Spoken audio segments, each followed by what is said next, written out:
In our previous video, we built and tested a simple breakout trading strategy for the Forex market. Let's quickly recap how the strategy works. As you can see here in the blueprint, the strategy is intentionally very simple. We only have one single entry condition, a range breakout, and the stop loss is sourced directly from the range. The take profit is fixed at a 1:2 risk to reward ratio. For filters, we're only using two components. The first one is a maximum trades per day filter, which limits the strategy to one trade per day, and the second is an active session filter, meaning the strategy only trades during a specific session for each currency pair. Finally, for the trade management, we're using a time-based exit component that closes positions after a predefined number of hours. Now, for the optimization process, we focused on the major Forex pairs. We did 13 years of historical data testing. We did an in-sample and out-of-sample testing with a 70% distribution of the in-sample period, and we selected the three-step balanced optimization method. Also, we optimized four key variables: the number of candles used to build the range, the breakout window, the active trading sessions for each instrument, and the time-based exit. This resulted in roughly 14,000 optimization runs per instrument. However, since we selected the three-step balanced optimization method, the full optimization grid was actually closer to 10,000 runs per instrument. What we're going to do now is analyze how these optimizations behaved across different instruments, identify which markets responded well to the breakout concept, which ones performed poorly, and most importantly, determine whether we have a good strategy or we can completely scrap this idea. So let's start by looking at the optimization results across all the instruments that we tested. Starting with NZD-USD, this pair failed the optimization completely. Every stage 2 run was either disqualified by the stop conditions or just finished unprofitable. As a result, there were no valid results to rank and no optimization surface worth analyzing. This market can essentially be ruled out immediately. Moving on to the remaining instruments, the picture actually doesn't improve much. AUD-USD did produce some profitable results, but they were classified as fragile, and most of them were actually losing runs, so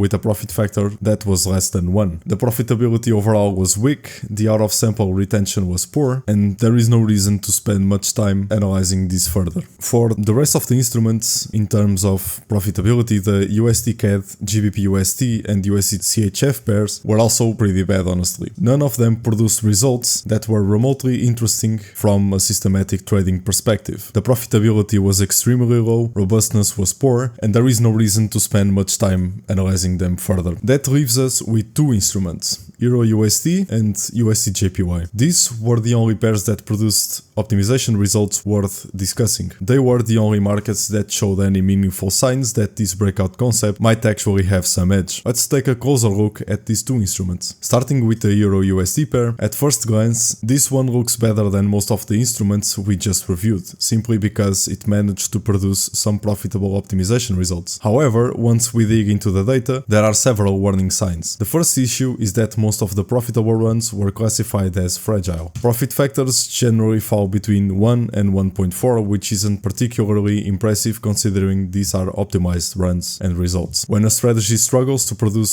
strong metrics even after optimization, that's usually not a great sign. Looking at the robustness score, we have a value of just 0.15. That's a very low score and suggests a high degree of parameter sensitivity. In other words, small changes in the inputs could have a significant impact on performance, which increases the risk that we're looking at overfitted results rather than a genuine market edge. The profit factor retention tells a similar story. Most configurations perform worse once they move from the in-sample data into the out-of-sample period. That's exactly the opposite of what we want to see. Ideally, we want performance to remain relatively stable after optimization, but here we're seeing a noticeable degradation across many of the runs. The profit factor surface also doesn't inspire much confidence at all. As you can see, there aren't many profitable regions on the surface and most of the parameter space fails to produce attractive results, and there isn't a clear cluster of strong performing configurations. That lack of consistency is another indication that the strategy is not particularly robust on this specific instrument. The local robustness per configuration metric reaches the same conclusion. Basically, the scores remain low, suggesting that even the better performing parameter sets are surrounded by weaker neighboring configurations. If we look at the top configurations runs itself, the picture doesn't improve much. Once we compare the in-sample and out-of-sample performance, nearly every category gets worse, profit factor declines, drawdown characteristics deteriorate, and risk metrics become weaker, with the overall performance metrics showing a clear degradation of results. Taken together, these results just don't give me much confidence in the Euro-USD pair, and while it is technically profitable, the robustness is weak, the retention is poor, and the evidence suggests a significant risk of overfitting. Based on these results alone, Euro-USD is not a pair that I would be comfortable trading in a live environment. Now let's move on to the USD-JPY pair, which was by far the most interesting instrument in the entire test. Compared to Euro-USD, the results are noticeably better across several categories. The retention comes in at 89%, the robustness score improves from 0.15 to 0.22, which is not that good, and the combined score reaches 0.44. While that's definitely an improvement, it's still not enough for me to trust this strategy live. Personally, I consider a combined score above 0.75 to be very robust, an almost bulletproof strategy, and for something to be considered reasonably robust, I'd want to see at least a 0.55 combined score. At 0.44 though, we're still below that threshold.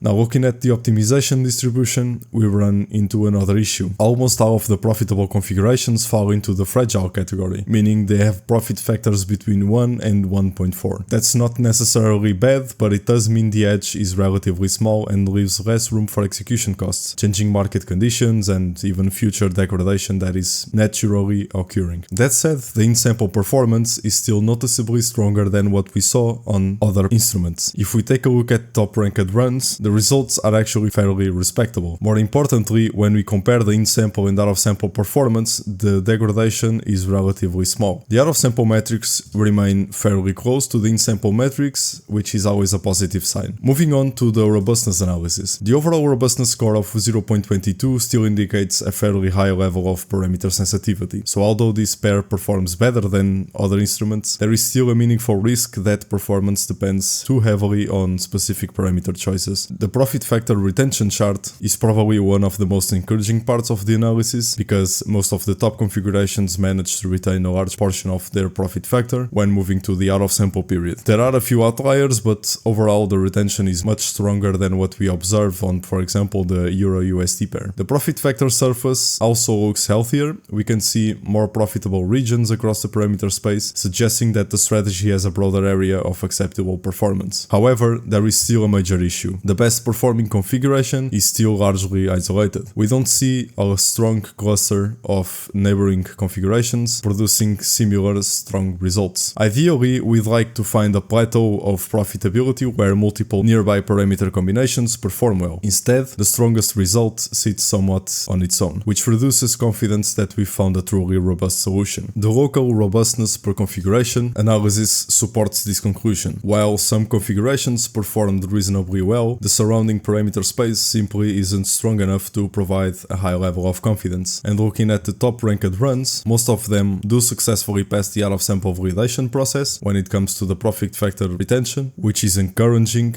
but they don't pass by a large margin, and the overall quality of the results still falls short of what I would require before considering live deployment. So my conclusion is very straightforward. USD-JPY is the most promising instrument from this entire study. It demonstrates better retention, better robustness, and overall performance than Euro-USD. However, even the best performing configurations don't provide enough evidence for me to trust this strategy with actual real capital. I do think there's something worth exploring here. With additional development, better filtering, or a few modifications to the blueprint, it's possible that these results could be improved significantly. But in its current form, the breakout strategy that we have here simply doesn't provide enough confidence for actual live trading. Now let's answer the key question here. Is there a real edge in this system? Based on everything we've seen across the optimization results, I would say there are small signs that some markets respond to this breakout concept, so there is an idea here that is worth exploring further. However, as it stands right now, I would not trade this strategy live with enough confidence. I would also not deploy it on any funded accounts or real capital. The results are simply too inconsistent and the robustness is not strong at all to justify live trading. The second second question is whether the strategy is robust. Even though the structure is simple and even though we already control risk through a 1 trade per day rule, the system still does not mean the level of robustness I would require for live trading. The parameter sensitivity is still too high and the performance does not remain stable